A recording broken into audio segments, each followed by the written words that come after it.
بلغوا عنی ولو آیا، میرے آقا نے سب مسلمانوں کو مخاطب کر کے فرمایا پہنچا دو میری طرف سے اگرچہ ایک ہی آیت ہو۔ یہ ذمہ داری ہے ہم لوگوں پر کہ سیکھیں، سنیں، سمجھیں، ذہن میں محفوظ رکھیں، عمل بھی کریں اور بعینی ہی دوسروں تک پہنچائیں۔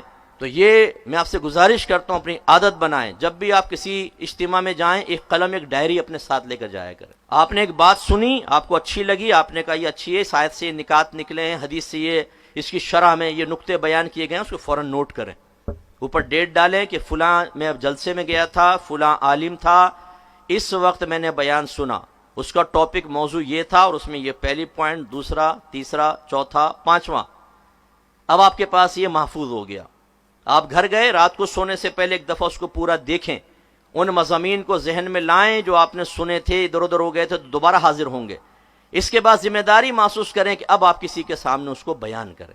وہ زوجہ بھی ہو سکتی ہے، آپ کے بچے بھی ہو سکتے ہیں، دوست احباب بھی ہو سکتے ہیں۔ بلکہ میں تو ینگسٹر سے کہتا ہوں جو ذرا سمجھدار ہیں، انتظار مت کریں، آپ اسی کو ریکارڈ کریں، اپنے موبائل کے اندر یوٹیوب پہ ایک چینل بنائیں، اس میں ڈال دیں۔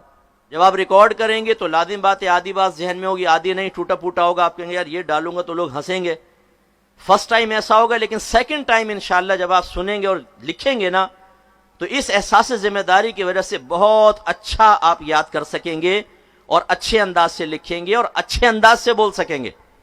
4 5 6 دفعہ پریکٹس کر لیں، انشاءاللہ آپ یہ دیکھیں گے کہ آپ کی بہت ساری باتیں لوگوں تک پہنچے گی۔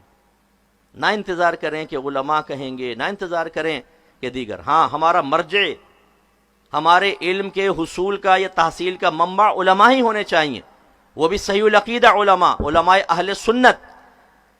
لیکن ساری ذمہ داری ان پر ڈال کے یہ سوچنا کہ بس وہی کریں گے، ایسا نہیں، آپ سب کو اس میں کوآپریٹ کرنا پڑے گا۔